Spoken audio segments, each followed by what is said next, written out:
అమరావతిలో రెండో విడత ల్యాండ్ పూలింగ్ చేపట్టాలని కేబినెట్ నిర్ణయించింది. మరో 16,000 ఎకరాలు సేకరించడానికి గ్రీన్ సిగ్నల్ ఇచ్చింది.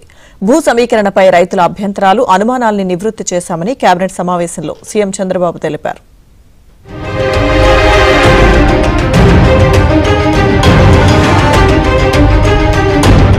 ఏపీ సీఎం చంద్రబాబు సారథ్యంలోని కూటమి ప్రభుత్వం మరో కీలక నిర్ణయం తీసుకుంది. రాజధాని అమరావతి ప్రాంతంలో రెండో విడత ల్యాండ్ పూలింగ్ చేపట్టడానికి కేబినెట్లో ఆమోదం తెలిపింది. మరో 16,000 ఎకరాలు సేకరించాలని ప్రభుత్వం నిర్ణయించింది. అందుకు సంబంధించిన ప్రక్రియపై కసరత్తు చేపట్టింది. మొదటి దశలో ప్రభుత్వ భూమి 16,000 ఎకరాలు సిఆర్డీఏకు ప్రభుత్వం అప్పగించింది. రాజధాని అమరావతి కోసం మొత్తం 50,000 ఎకరాలు రైతుల నుంచి భూ సమీకరణ చేపట్టాలని ప్రభుత్వం భావించింది. మొదటి దశలో రైతుల నుంచి 34,000 ఎకరాల సమీకరణ, రెండో దశలో మరో 16,000 ఎకరాలపై కసరత్తు చేస్తోంది. త్వరలో ల్యాండ్ పూలింగ్ కు సంబంధించిన నోటిఫికేషన్ ను సిఆర్డీఏ విడుదల చేయనుంది. ఇంటర్నేషనల్ స్పోర్ట్స్ సిటీకి దానికి సంబంధించి ఈరోజు 16,666 ఎకరాలు 16,666 ఎకరాలు 16,666.56 ఎకరాలను యాక్చువల్గా ల్యాండ్ పూలింగ్ తీసుకోవడానికి ఈరోజు క్యాబినెట్ ఆమోదం ముద్దేసింది. దీని మీద యాక్చువల్గా railway track, railway station, international sports city, inner ring road, దీనికి సంబంధించి యాక్చువల్గా ఎయిర్పోర్ట్ కాదు, ఈ వీటికి మాత్రం ఈ యొక్క 16,666.5 ఎకరాలు క్యాబినెట్ ఆమోదించింది. ఇది కాకుండా గవర్నమెంట్ ల్యాండ్ యాక్చువల్గా 3,808 ఎకరాలు ఉంది. అది ఎక్కువ భాగం కొండలు, వాటరు ఉంది.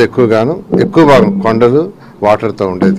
గతంలో ఏదైతే ఇచ్చామో అంటే జరీబ్ అయితే 1000 + 450 చదరపు గజాలు, జరీబ్ కాకుండా ఉంటే 1000 + 250, సేమ్ అదే గతంలో ఏదైతే జీవో ఇచ్చామో అదే జీవో ప్రకారం యాన్యుటీ కానీ ల్యాండ్ రేషియో కానీ ఎవ్రీథింగ్ డిటో అలాగనే పోతుంది.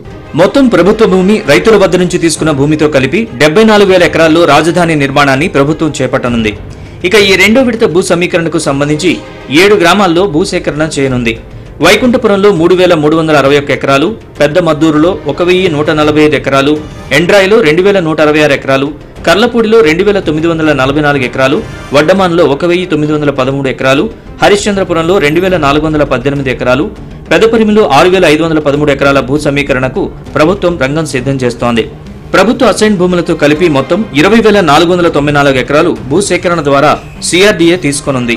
ఓఆర్ఆర్ కోసం, అదేవిధంగా మనకి రైల్వే లైన్స్ వస్తున్నాయి కాబట్టి రైల్వే లైన్స్ నిర్మాణం కోసం, రైల్వే స్టేషన్ నిర్మాణం కోసం, స్పోర్ట్స్ సిటీ, ప్రత్యేకంగా స్పోర్ట్స్ సిటీ కూడా అభివృద్ధి చేయాలనే లక్ష్యంతో, అంటే అమరావతి ఇంటర్నేషనల్ స్టాండర్డ్తో కూడిన బ్రహ్మాండమైన నగరాన్ని నిర్మించబోతా ఉన్నాం. దాంట్లో అన్ని వసతులు, స్పోర్ట్స్, రైల్వే, ఓఆర్ఆర్ ఇవన్నీ కూడా నిర్మించడం కోసం ఈ అదనపు ల్యాండ్ పూలింగ్ చేయడం జరుగుతుంది. అమరావతి అభివృద్ధి అయిన తర్వాత మనం చూస్తా ఉన్నాం, దాదాపు 9 లక్షల కోట్లు పెట్టుబడులు గ్రౌండ్ అయినాయి.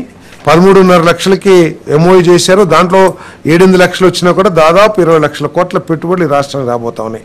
కాబట్టి పారిశ్రామికంగా, ఆర్థికంగా మరి ఎకానమీ డెవలప్ అవుతుంది. కాబట్టి ఆయా సమయాల్లో అవసరాలను బట్టి డెవలప్ చేస్తానికి ప్రభుత్వం ఒక ప్రణాళికతో ఉందని చెప్పేసి మనం చేస్తాను. అవసరమైతే భూమిని తీసుకుంటాం. ఎస్, ఇప్పుడు నగరం అభివృద్ధి చెంది, రాష్ట్రం బ్రహ్మాండంగా అభివృద్ధి చెందినప్పుడు ప్రజల ఆమోదంతో, రైతుల ఆమోదంతో, రైతులకి నష్టం జరగకోకుండా తప్పకుండా ల్యాండ్ పూలింగ్ చేస్తాం.